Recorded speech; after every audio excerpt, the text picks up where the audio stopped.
سوال ہے، کیا ہماری تعلیم آج کے دور کی رہنما ہے؟ کیا یہ صرف کتابوں کی برگردانی تک محدود ہے یا زمانے کی رفتار کے ساتھ چل رہی ہے؟ علی وقار، تعلیم اگر وقت کے تقاضوں کے مطابق نہ ڈلے تو یہ چراغ تو ہے مگر جلتا نہیں، یہ درخت تو ہے مگر پھلتا نہیں، یہ قافلہ تو ہے مگر اپنی منزل مقصود تک پہنچتا نہیں۔ تعلیم میں جدیدیت دراصل اسی جمود کو توڑنے کا نام ہے۔ جدیدیت صرف کمپیوٹر کا نام نہیں، یہ صرف مشین کا نام نہیں، یہ صرف انٹرنیٹ کا نام نہیں، بلکہ یہ تو سوچ کا زاویہ ہے، یہ علم کو عمل میں بدلنے کی طاقت ہے، یہ تحقیق کو ایجاد میں بدلنے کی جستجو ہے، یہ الفاظ کو حقیقت میں ڈالنے کا ہنر ہے، یہ سوال کو جواب میں بدلنے کی ہمت ہے۔ یہ وہ جدید تعلیم ہے جو نظریے کو تجربے سے جوڑ دے، جو صرف حفظ نہیں بلکہ فہم پیدا کرے، جو صرف نوکری کے لیے نہیں بلکہ خدمت خلق کے لیے تیار کرے۔ ہم وقار،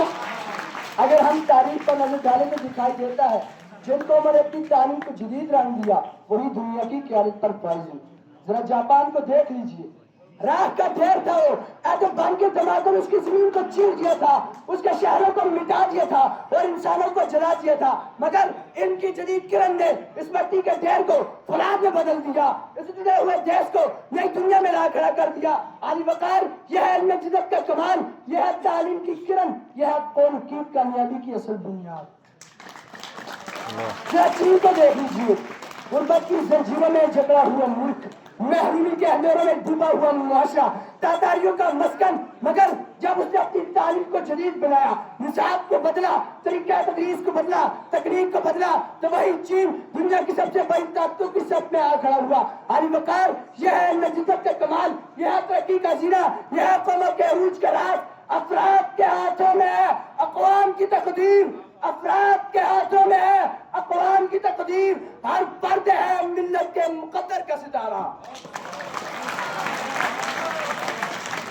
علی وقار، دنیا میں ایک آفاقی گاؤں ہے، اگر ہم جدت نہ اپنائیں گے تو کبھی آگے بھی نہ بڑھ پائیں گے۔ اب صرف ڈگری نہیں، ہنر بھی ضروری ہے، اور ہنر تب ہی ممکن ہے جب ہماری تعلیم میں جدت ہوگی، جب ہمارے عمل میں جدت ہوگی۔ اگر ہم نے اپنی تعلیم کو جدید تقاضوں سے ہمراہ نہ کیا تو آنے والا کل ہمیں معاف نہیں کرے گا، ہمارے بچے ہمیں یاد نہیں کریں گے، وہ ہمیں کوسیں گے کہ ہم نے ان کے خوابوں کے راستے تنگ کیے، وہ پوچھیں گے کہ جب دنیا آگے بڑھ رہی تھی تم کیوں رکے رہے، کہ جب علم و عرفان کا دریا بہ رہا تھا تم نے پیسہ رہنا کیوں گوارا کیا۔ علی وقار، اگر ہم نے آج ایک قدم اٹھا لیا تو یہی علم ہماری پناہ ہوگا، یہی علم ہماری پہچان ہوگا، یہی علم ہمارا ہتھیار اور ہماری عزت کا ضامن ہوگا۔ اس لیے اب علم میں جدت لانا ہمارا صرف انتخاب نہیں بلکہ بقا ہے، یہ صرف چوائس نہیں بلکہ مجبوری ہے، یہ صرف خواہش نہیں بلکہ ضرورت اور اشد ضرورت ہے۔ آئینے نو سے ڈرنا، طرز کہن پہ اڑنا، آئینے نو سے ڈرنا، طرز کہن پہ اڑنا، منزل یہی کٹن ہے قوموں کی زندگی میں۔ دوستو، آئیے آج عہد کریں کہ ہم اپنی تعلیم کو جاوید نہیں رہنے دیں گے، ہم اپنی سوچ کو قید نہیں رہنے دیں گے، ہم اپنی تعلیم کو جدید کریں گے، ہم اپنی نسلوں کو پرانی بیڑیوں میں جکڑا ہوا نہیں رہنے دیں گے، ہم اپنی سوچ کو جدید کریں گے، ہم اپنے ملک کو ترقی کی راہ پر گامزن کریں گے، اور اپنے علم کی روشنی سے دنیا کے کونے کونے کو چمکائیں گے۔ انشاءاللہ آپ اس مت کو